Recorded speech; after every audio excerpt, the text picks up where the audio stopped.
today I wanted to do a really quick video all about my top tips for traveling with a baby. So I recently went on a 10-day holiday with my daughter. She was 5 months at the time, she's now about 6.5, and there were certainly some things that I picked up along the way and wanted to share with you. When we flew to London, we flew from Vancouver, so it's about a 10-hour flight. So our flight to London was an overnight flight, and it left shortly before Ren's kind of regular bedtime.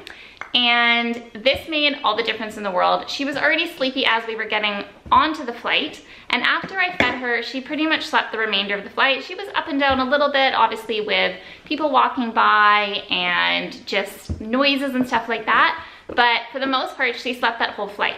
When we came home, it was a morning flight, so obviously Ren was more awake at this point, and it took a lot more of my energy to keep her entertained and happy for the duration of the flight. So if I was gonna do it again, I would say overnight flights both ways is gonna save you so much energy because your baby's naturally gonna wanna sleep.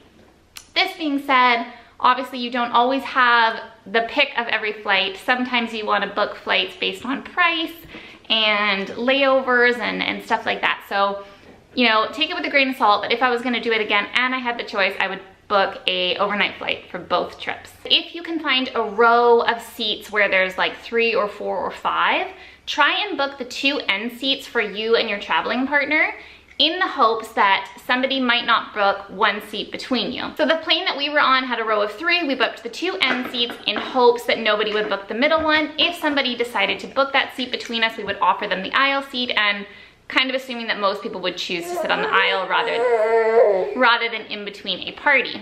For both flights, nobody booked that middle seat, and we were able to have an extra seat with Ren, even though obviously before they're 2 years old, they are expected to sit on your lap. So this was great. It just gave us a little bit more room. We could set up Ren with some toys. She could also nap on that spare seat. And yeah, it worked out really great. Okay, my next tip kind of depends on your comfort level with nursing. I'm pretty comfortable nursing in public now because I have been doing it close to 7 months. That being said, when you board a flight with a baby, you usually are let on early to kind of get into your seat and settle yourselves. So when we got on the flight and took our seats, obviously there's a lot more passengers that are walking down the aisles to get to their seats. So I found that if I was nursing Ren at that point and I had all these people kind of shuffling in and maybe stopping right beside you, it wasn't that comfortable to just kind of have your boob out, for me at least. So I definitely liked having a nursing cover with me on the flight, and I just had that over so that as people were walking by, there wasn't really anything to see. And then really for the remainder of the flight, I did just kind of whip it out when I needed to. Sorry, my daughter's being a goof. What are you doing down here? She's put her toy box on her head. Yeah, so nursing cover was a great one to have on the flight. The other thing that I did that I found made the flight really easy was I had a diaper bag that had everything I would kind of need for her, so change of clothes, diapers, obviously, wipes, anything to entertain her, toys, etc. Within that diaper bag, I had another little bag that just had a spare onesie, diapers, wipes, changing pad. I didn't have to bring my whole diaper bag with me to the bathroom, and obviously plane bathrooms are really small, so the less you can bring with you, the better. So obviously when you are traveling with babies and packing for babies, there's a lot to bring. When we left for this trip, I felt it was very important to be very strict with what I was bringing in terms of baby gear and to pack as minimal as possible. So instead of bringing my big stroller, which is, you know, average size stroller, kind of heavy, kind of bulky, I chose to buy a very inexpensive umbrella stroller.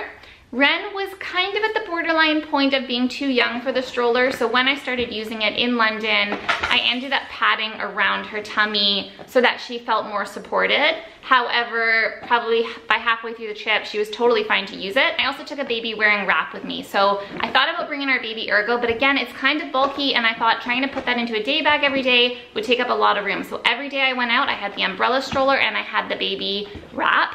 And I felt I could alternate between the two when we were out and about in London, and it really wasn't a lot of excess luggage to kind of have to carry around all day. Another tip that helps save room when you are traveling with a baby is to only pack enough diapers for the duration of the travel day and then maybe about 24 hours after that. So I packed a bunch of diapers in my diaper bag for the flight and enough diapers to get me through probably the next day. And that first day we were in London, I made sure to pick up another small bag of diapers to last me for the next couple days.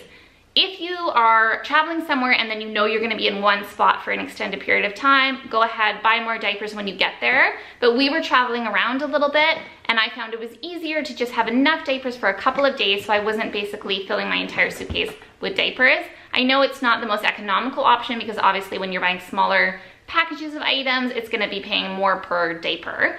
But this is what worked great for me. It's not what we do on a regular basis. It just worked for this trip. I was a little bit weary about bringing too many toys with me. So I chose to take only 2 toys that I felt kind of served a few purposes. So they had the rings on them that I could attach to the stroller. They both played music, they both lit up, and they were soft and easy for her to play with at that age point. To avoid filling your entire suitcase with toys, be selective, choose a couple that they really like. And honestly, I could give her like a pair of socks if we were like hanging out in our hotel and she was just as entertained with a pair of socks, clean by the way, as she was with a new toy. So for me and for her age group, that worked great. Right, so Ren wanted to join the party and put her 2 cents in. Your top travel tips. Did you have any enlightening experiences while we were away? No? No, that's it? Got nothing to add?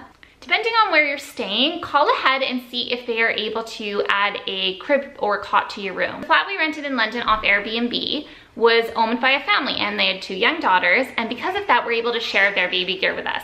So they had a cot set up in the room, they offered us use of their high chair and their baby monitor, and these were all things that then I didn't have to bring. I mean, obviously I wasn't gonna be traveling with a high chair, but I did think about bringing my baby monitor, so it was kind of nice to know that they had offered us to use theirs.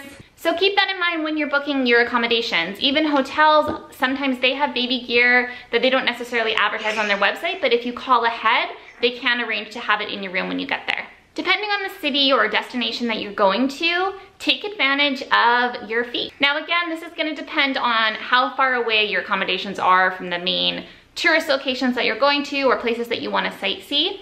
But I found in London at least, it was easier for us to travel by foot and by bus above ground rather than take the stairs down to the underground and use that mode of transportation, just because even when I was wearing Ren, it was just harder to go up and down all the time. It's hotter obviously when you're in the underground, and when you're already wearing a baby, you know they're little ovens.